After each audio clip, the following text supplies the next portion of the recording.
Bienvenue sur Africa 24 pour cette nouvelle édition de l'Africa Tonight. Au sommaire de l'actualité au Bénin, sortie politique des pères fondateurs du parti Renaissance ce 17 mai. L'ancien président Nicéphore Soglo et son épouse ont rencontré plusieurs militants. Objectif, mobiliser les partisans en vue des prochaines échéances électorales.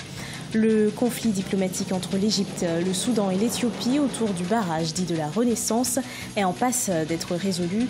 Après l'échec de nombreux pourparlers, les trois pays ont annoncé le 16 mai avoir trouvé un accord. Et puis les foyers libyens sont confrontés à une forte pénurie de liquidités, une situation difficile pour les musulmans en ce début de Ramadan. 31 milliards de dollars devraient être alloués aux dépenses publiques pour 2018 selon le gouvernement. Mais tout d'abord, reprise des négociations au Soudan du Sud. Les discussions doivent tourner autour de nouvelles modalités de partage du pouvoir et de nouveaux arrangements sécuritaires. Débutées ce 17 mai à Addis Abeba en Éthiopie, ces discussions doivent durer 5 jours. Elles visent à réactiver un accord de paix conclu en août 2015. Rappelons que le pays est en guerre civile depuis 2013. Le conflit qui oppose les partisans de l'ancien vice-président Riek Machar aux hommes de l'actuel président Salva Kiir a fait des dizaines de milliers de morts et près de 4 millions de déplacés. Au Bénin, ce 17 mai, l'ancien président Nicéphore Dieudonné Soglo et son épouse ont effectué une sortie médiatique avec pour objectif la préservation de l'héritage politique du parti Renaissance du Bénin. À cette occasion, ils sont revenus sur la crise qui secoue ce parti traditionnel en présence de plusieurs militants du parti. Reportage de notre correspondant au Bénin, Lefti Ounouf, commenté par Marcel Farba-Maroun.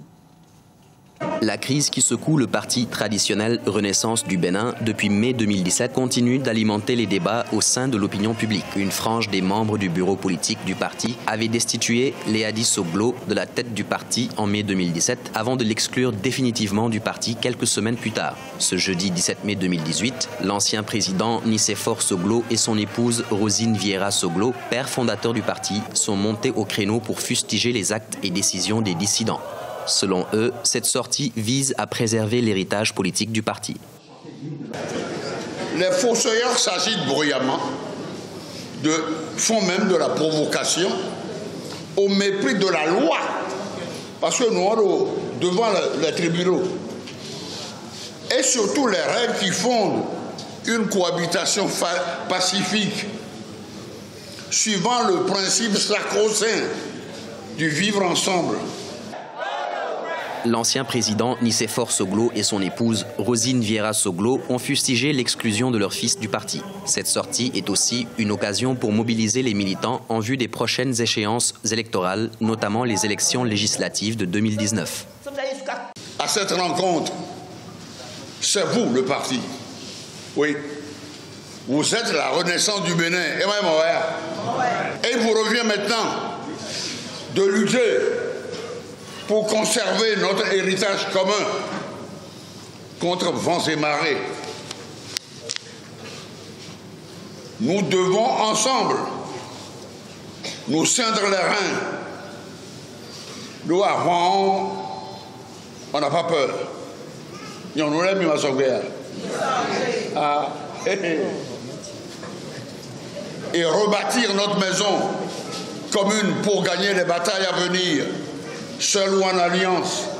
Pour rappel, les dissidents dénoncent la gestion unilatérale du parti. Léadi Soglo, exclu du parti, a saisi la justice et l'affaire est pendante devant le tribunal de première instance de Cotonou. Le parti La Renaissance du Bénin a été aux dernières élections législatives en alliance avec le parti Réveil Patriotique, avec lequel il a obtenu au total 7 sièges à l'Assemblée nationale. Le conflit autour du méga-barrage sur le Nil est en passe d'être résolu. C'est ce que laisse entendre l'accord signé entre l'Égypte, le Soudan et l'Éthiopie après 12 heures de négociations. Un point d'entente a été trouvé sur la création d'un comité scientifique pour le suivi de l'avancement des travaux du grand barrage de la Renaissance en Éthiopie et son impact pour les trois pays. Ashley Duprat. L'Égypte, le Soudan et l'Éthiopie sont-ils en train de se diriger vers la résolution du conflit autour du barrage sur le Nil ? Déjà 6 ans que l'Éthiopie a entamé la construction du barrage dit de la Grande Renaissance sur le Nil bleu. Un barrage auquel était opposée l'Égypte, contrairement aux autorités soudanaises.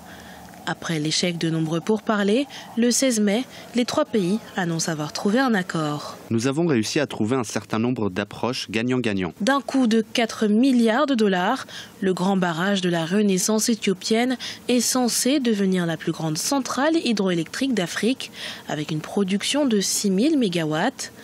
Un projet sur lequel l'Égypte, dépendante des eaux du Nil à 90%, s'était opposée, arguant qu'il pourrait fortement réduire son approvisionnement en eau. Ainsi, la création d'un comité scientifique au cœur de cet accord est considérée par certains comme une manière définitive de lever les inquiétudes de l'Égypte. Il y a un comité scientifique et celui-ci va permettre un suivi beaucoup plus proche de la gestion du barrage, de l'exécution de l'accord et faire en sorte que les doutes émis par l'Égypte ne soient pas des contraintes pour le développement qui est attendu de la création de ce barrage-là. Prochaine étape pour les trois pays, des pourparlers qui se tiendront au Caire le 3 juillet où un mécanisme de financement sera proposé, une rencontre qui sera suivie par beaucoup d'autres. En effet, les trois chefs d'État ont convenu de se rencontrer tous les 6 mois. Depuis 2011, le Cameroun met en place une stratégie de croissance et d'emploi. Elle consiste à proposer un développement économique axé sur une série de projets structurants. Ces projets concernent le domaine de l'énergie, celui du transport et des logements sociaux. Le point avec Nelly Claude Bessa.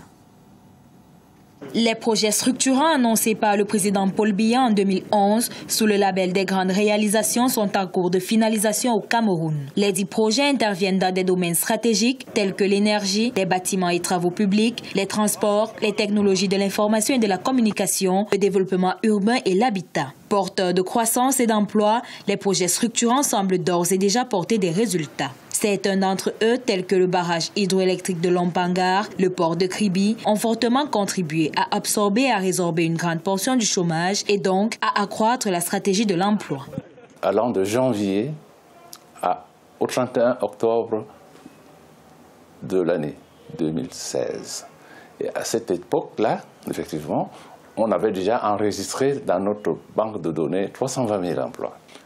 Le dernier comptage au 31 décembre, avait donc montré une création de près de 400 000 emplois. L'économie du Cameroun est une économie à dominance par le secteur tertiaire, des services. Ça, c'est une économie en mutation. C'est pour ça que dans le DSE et dans la vision, l'objectif, c'est d'arriver à l'industrialisation de l'économie. Outre le 1,7 million d'emplois directs générés par la fonction publique depuis 2011, le secteur des bâtiments et travaux publics liés aux projets structurants a enregistré près d'1 million d'emplois directs et un tiers d'emplois dérivés. En matière d'emploi, le secteur agricole n'est pas en reste. Le Cameroun améliore sa production et la diversification de ses matières premières. La productivité agricole est le projet structurant le plus important en matière de création d'emplois. Les emplois sont de très longue durée.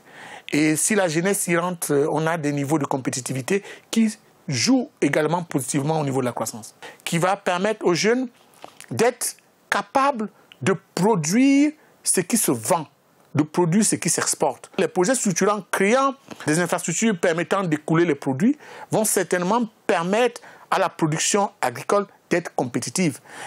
Dans le volet social des grands projets structurants, le document de stratégie pour la croissance et l'emploi permet de constater que près de 1725 logements ont été réalisés. À terme, les projets structurants permettront au pays de consolider sa place de poumon économique de l'Afrique centrale et d'atteindre son émergence.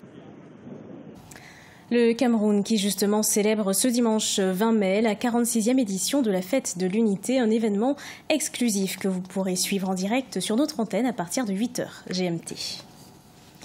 Le mois sacré a débuté en Libye. Cette année encore, le Ramadan est marqué par la dévaluation de la devise qui affecte le budget des populations. Le prix des produits de première nécessité augmente au même rythme que la courbe de la demande. Une situation difficile pour le budget des foyers libyens en cette période de jeûne. Gladys Mwamba. La Libye est confrontée à une forte pénurie de liquidités. Les billets se font rares, une situation incommodante pour les fidèles musulmans qui ont débuté le Ramadan. Cette année encore, le mois sacré sera marqué par la hausse des prix des denrées alimentaires avec un budget toujours plus serré. Il n'y a pas de liquidité dans les banques, donc l'allocation pour un citoyen est d'environ 500 dinars libyens par mois, ce qui n'est pas un revenu suffisant pour couvrir les dépenses mensuelles. Maintenant qu'on est arrivé au mois de Ramadan, s'il y a une famille, ça va être difficile pour ce citoyen. Même s'il est capable de dépenser moins et de réduire sa consommation, c'est toujours difficile compte tenu des circonstances actuelles. Depuis près de 2 ans, la devise libyenne est fortement dévaluée face au dollar, et cela jusque sur le marché noir. L'économie libyenne dépend fortement des recettes pétrolières, alors que la production reste encore en deçà des performances enregistrées avant la révolution de 2011. L'économie est contrôlée par de puissants groupes armés. En ce qui concerne les prix, ce n'est pas seulement la Libye, c'est tout le monde arabe. Honnêtement, quand vous regardez la télévision, vous pouvez voir que les prix sont un énorme problème partout. Mais ici en Libye, c'est particulier, parce que nous souffrons d'un problème de liquidité spécifique à la Banque centrale libyenne et au ministère des Finances. Les deux organes ne se coordonnent pas, et résultat, le citoyen en souffre. Je souhaiterais que le pays puisse être plus fort maintenant pour que le citoyen puisse commencer le ramadan sans être dans le besoin. La Banque centrale de Tripoli et le gouvernement libyen, soutenu par les Nations Unies, ont convenu le 10 mai d'un nouveau budget. 31 milliards de dollars devraient être alloués aux dépenses publiques pour 2018. Ce journal a été préparé par l'ensemble de la rédaction. Merci de l'avoir suivi. Retrouvez dans un instant une nouvelle édition de l'actualité sur Africa 24.